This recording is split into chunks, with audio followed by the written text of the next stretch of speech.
We have a galaxy of stars on the stage. For the first time, I think I'm sharing a stage with Sourav, having when book. And Pravin, I have known him for a long time when he was playing for Railways. Not many people knew him outside the central zone, maybe barring Amrit Mathur.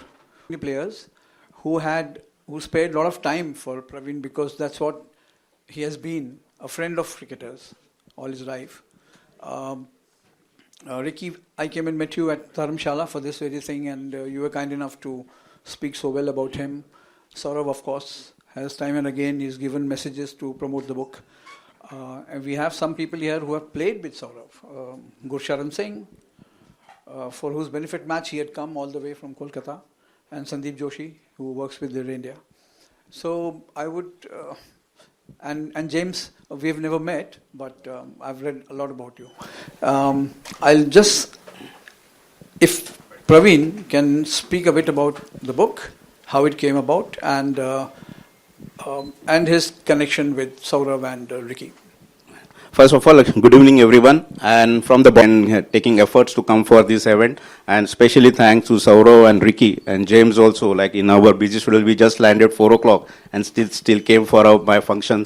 That really appreciate Ricky and Sourav. Yeah, to this book, regarding this book, it was at Shivaji Park, and there was like one incident. He knows like Mumbai was 0 for 5, and from there we won the game. So he said, you were that match coach, and why don't you get it in the pen that people should know this, what was happened, because that's also legacy of Mumbai cricket. Mumbai happened to have won 41 times championship, but that victory was so special and you should do that. So he actually inspired me to write this, and again I wanted only Vijay to do that because as he mentioned, in the Railways, I was playing here when I was 19 in Delhi, and there was no coverage. He was the only one who used to write about me whenever I get 100 in the Hindus, and from there I was getting publicity. And more than that, when I got 100 in Durban, he was there to watch that. So I was more reason I wanted Vijay to write this book. It's very difficult because he on so many books he has written, and I just wanted that language to be there. So I think how many 2 or 3 years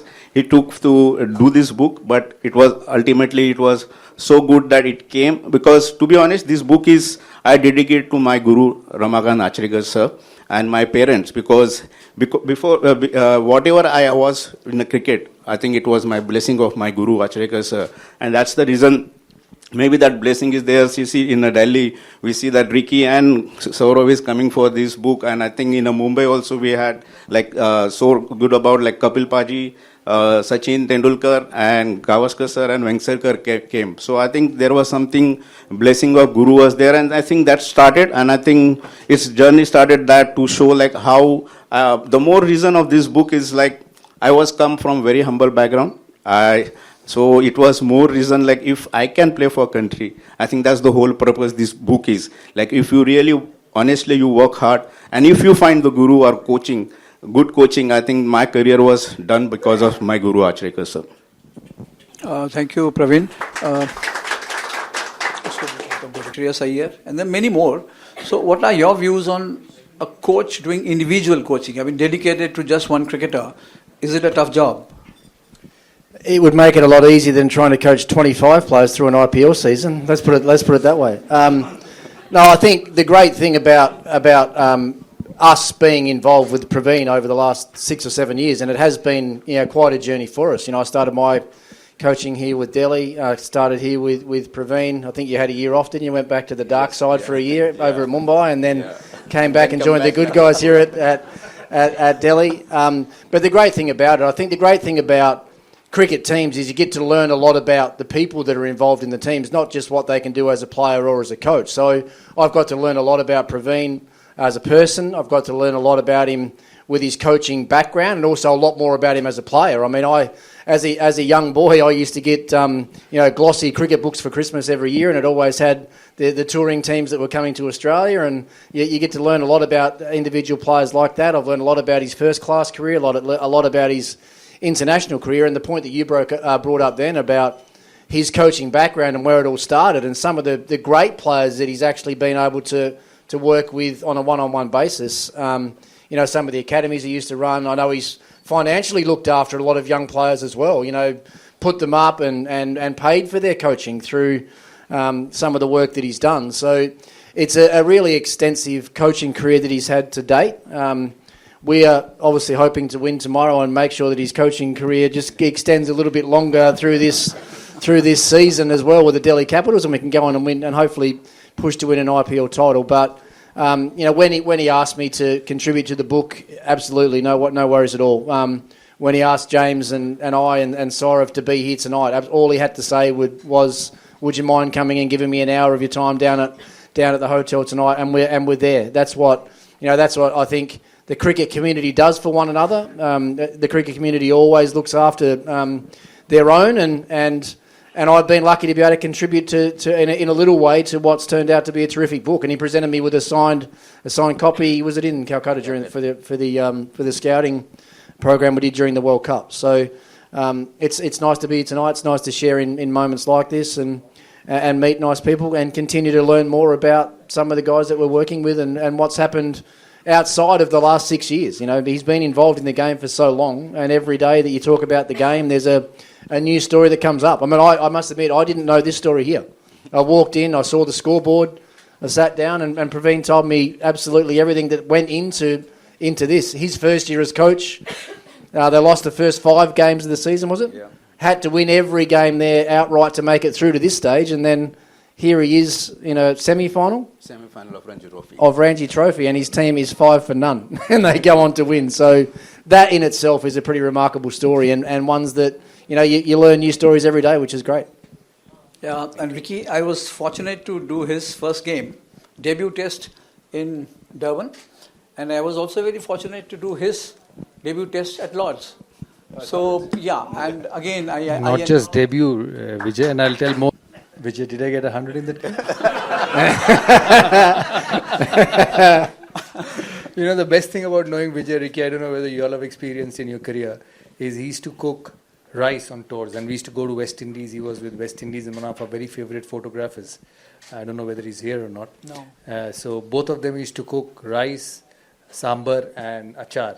And Dravid, Srinath and Venkatesh Prasad were regular guests, and I used to tag along as well. So, those days were the relationship between a journalist and a player. At the end of the day of a test match, they would hire apartments in England, Australia and West Indies, and the players would actually go daily to have a meal. So that's how cricket was different in 1996 and 1997. Yeah, and in fact, we had a meal after the debut test, those were great days. There was a lot of trust between the players and the media. So Sourav never responded when I called him Sourav. I had to call him Dadi. So that's how he's known all over. So Sourav, your views on the importance. Grow up to get the basics right, to understand batting, backlift, feet movement, because at that stage you're very raw. Once you get to a level, you understand your game, but I'm sure you needed coaches then to get you mentally in shape before a game. And I think with the amount of cricket that is played and with the demands that a player go through, they become very fragile mentally because of the pressures of day in, day out, being away from home. The media attention they get, which is probably 3 times more than when me and Ricky started in 1995, 1996, or even when Pravin started those days. So I think you need somebody at the top to guide and help and mentor, because at this level when you come, you have the technique to perform, and I'm talking about test level and the international level, not the IPL level. You have that technique and ability to play at that level, and I think at that stage somebody like a Pravin, Ricky, James, you need them to fine tune it. And I've actually seen the difference. And because this is I came in 2019 for the first time into an IPL team as a coach along with Ricky, Pravin and James, and then I went away for 3 years and then I came back again. So I've seen the importance and the way they work in developing young players, especially in this team. Players like Rasek, Mukesh, Khalil, young batters like Porel. They give so much time to make them better players, and when something a Ponting or a Pravin or a James says, these players sit up and listen. And I think that's very important, that minor guidance at this level. And I think it is a very important part of cricket. It may not be everything, because I see Ricky biting the nails, and when it's a short ball, he says, pull it over mid-wicket, but he doesn't realize that it's Ricky Ponting, not batting.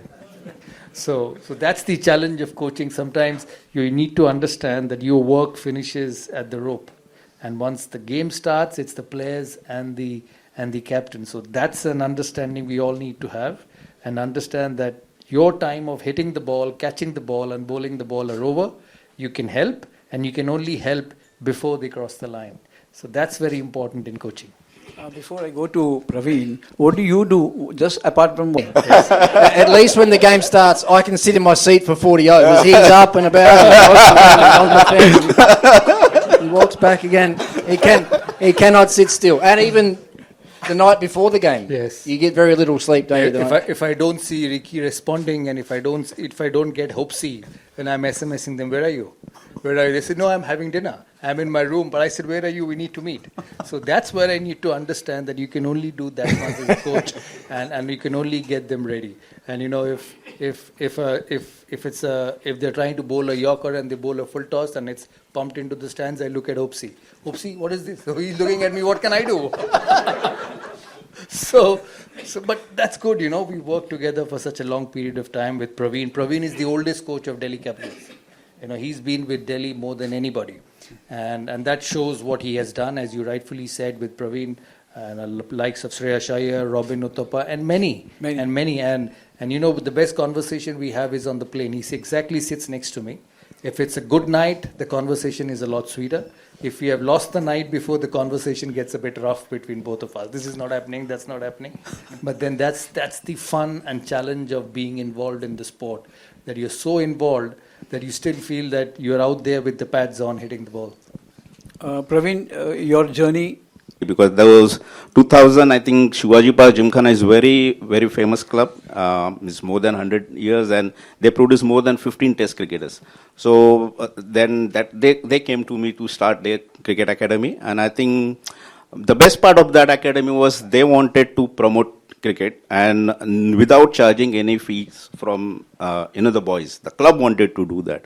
So I was very excited, because the whole idea was, who are the talent? We wanted to guide them. And in that first batch only, we got the players like Shardul Thakur, Shreyas Iyer, Harmeet Singh. There are 6 players who played to Ranji Trophy, and 2 players played for country. So I think that was really worth going there. And I think then I also understand it's important to me to update. To be honest, then I done my level 2, level 3 in 2003 in NCA. And from there I understood coaching is also, it's not just because you are an India player, it's also important to explain why this is happening and why it's not happening.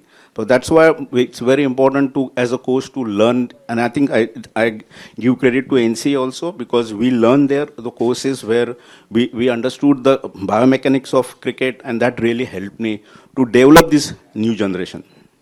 Ricky, is it difficult to... I haven't been a head coach of a national team. I've been around the Australian team as assistant coach through the 2019 World Cup. But no, I think it's a lot more difficult being a coach of a franchise team because of the different nationalities you have involved, and a few Australian coaches, a couple of Australian players, a couple of South African players. You can have someone from.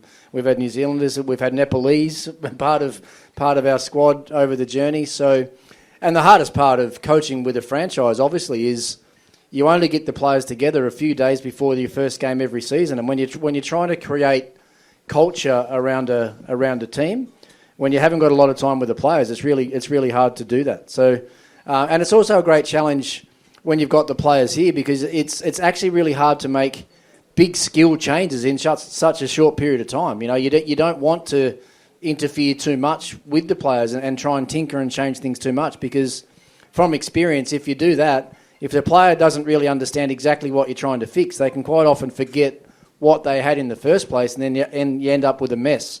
So, I make it really clear to the players when I'm here at the IPL with the Delhi Capitals that unless something is really wrong and something technically is glaringly wrong, then I won't say much at all. But if I can notice some big areas that I can make an impact, obviously I'll try and change it. But that, limited time with the guys also presents a great challenge. You know, it's a great challenge as a coach, bringing the players together, creating culture, and then hopefully being good enough to win enough games to qualify for the finals every year.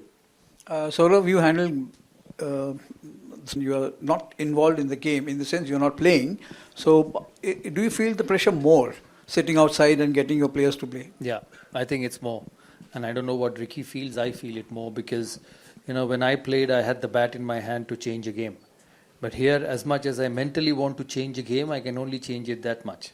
That's the challenge I have as a coach, and that's why it is. I find it a lot harder, but that's the way it is. It's one way of remaining involved in the game. It's one way of giving back to the game, as Ricky said to me a couple of years ago. You know, this is the only way we can, and that's what it is. But you have to get used to it. You have to find a way to be calm and understand what it brings on the table, and I think that is the challenge when somebody who's played for so long and performed over a long period of time needs to just take the back seat and say that, you know, it is the players who's going to win you cricket matches. James, your views, and how do you batters getting so much of advantages, in the sense the pitches don't suit the bowlers and there is so much of aggression, so much of innovation as far as batting is concerned. So what future do you see for the game? Will it have an impact on Test? T20 game probably already has had an impact on the Test game. Certainly the way that the game's played. I mean, look at the way that England are trying to play now. When I say trying to play, they haven't got it exactly right just yet. But I think a lot of the guys that they're now picking for Test cricket have come through playing a lot of T20 cricket or 50 over cricket. So that's how they want to go ahead and play their Test match game. Look, there's still absolutely room for the purest batsmen in Test match cricket, but I think there's going to be less and less of those. I think we've already seen that probably in the last 10 years there's not a lot of classical technique anymore in the modern day batters. If you look at the absolute best now, you know, Joe Root's probably the most classical one. Stephen Smith, what he's done over the years has been a little bit different. Marnus Labuschagne's been a bit different as well with the way that he plays. Virat's obviously classically, technically very good as well, but I think there's a bit of a shift. I'm interested to see. I think there's a bit of talk, maybe even next year, if this impact player remains in the IPL, if it does or not. If it doesn't, will the scores come back down again? I'm interested to see that, because I'm not sure they will so much, because I think it's, you know, yes, that impact player does provide a bit of a cushion for the guys at the top, but I think the guys at the top now are so used to going out and playing a certain way. I mean, imagine trying to tell Jake Fraser-McGurk to play a different way, or tell Travis Head to be a little bit more defensive than what they are. That's just not going to happen. And we saw even yesterday in our game with, you know, Patidar and Will Jacks. As soon as the spinners came on last night, anything that was a bad ball was just disappearing into the stand. There's less and less fear now for batsmen. I think, you know, the modern day equipment is helping. The wickets, as you say, the wickets this IPL have been very, very good batting wickets, has to be said, right around the country. So, you know, the fear of hitting shots badly enough now and getting caught on the fence is disappearing quickly. So I'm interested to see where it goes, but there's no doubt in my mind that T20 cricket and certainly one-day cricket has influenced the way that Test match cricket is being played and also the way that teams are being selected. And Pravin, as a coach, what do you tell a youngster? We always go to the foundation, because I think it's also like whenever you play, I think it's as a coach we say how to handle the pressure, because that's more important, because there are many people, they believe they take their time and they play a couple of dot ball, but they become a finisher. So it's a person to person, the batsmanship, they know someone wants to start with the first ball, but someone who wants to take, as a coaches, we always say them, take your time, but be that match winner. And, I have a nephew. So he saw Virat Kohli defending one day. He said, "Uncle, he's defending. They might not pick him." So that's what the mindset is. So you ask Pravin that question, no? What do you tell as a foundation? That's what the young kids come and tell you. Arey, he's defending. That means he will not get selected. yeah. So they might play reverse sweep first ball nowadays. Yeah. As an 18-year-old, would you have batted differently today? No, we obviously differently today. Yes, absolutely. How differently? Differently because the game has changed. You know, you have to learn to play the T20 format if you have to be around in the system. I think as a batsman you can adjust to both, some slightly more, some slightly less, depending on your caliber. But in modern day cricket and the way the game is going, you will have to learn power hitting. That is very, very important. It's the most important part of an armory. When we grew up, Pravin was my first roommate when he played for India and I played for India against South Africa in 1991. It was South Africa's entry into international cricket, and they had a game at Eden Gardens. Pravin got a 50. I wasn't picked for that game, so that he was my first roommate. So, this is the way things have gone, and power hitting is very important. You see changes in techniques of players. You see a Rian Parag. If you see his technique 2 years ago when he approached T20 cricket, and when you see him now playing T20 cricket, it's completely different kettle of fish. The other day he was playing at the Firozshah Kotla. All he did was defended and hit, smacked, and nothing in between. And I was telling Ricky, just look how the game has changed. He just keeps hitting, and that's an important part of the game which every young cricketer must learn to be able to survive in modern day cricket. Look at Fraser McGurk. He's 22 years old. First ball pitched up into the stands.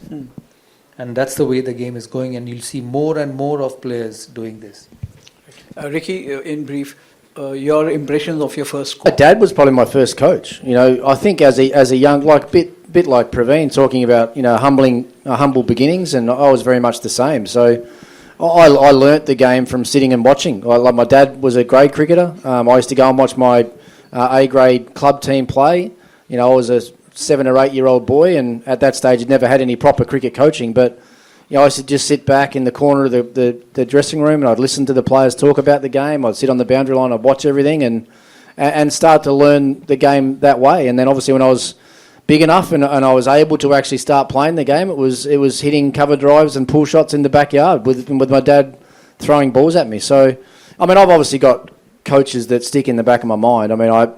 I had a guy called Ian Young that was my first sort of club coach. Greg Shippard was my first state coach, who I still believe now is the best coach that I ever had, because he was there when it all began. He first saw me as a 16-year-old and understood me and understood my game, and therefore that's all I ever wanted from a coach, was someone that understood me as a person and understood my technique, because if they didn't understand either of those two things, they couldn't help me properly. So I still think to this day that Greg Shippard was the best technical batting coach that I ever had. Sourav? Yeah. When I was 15-year-old and used to go to coaching camps to practice, he would work on my game, and when I sit back and see cricket now and think what I was taught at that young age, it's like chalk and cheese. He would teach me to get behind the ball on the back foot, play with a soft hand, the body, the bat underneath the chin, get forward, head on top of the ball, and now when you teach a young player, you teach keep the left foot away and smack it into the stands. So it's two different ways of playing cricket. But that's what it is. The game has changed, coaching will change, and the most important part of coaching, and I'm sure Ricky and Praveen and James will agree, that don't look at a player and think he's going to play the way you played. You have to get him better with the way he plays. I think that's very important.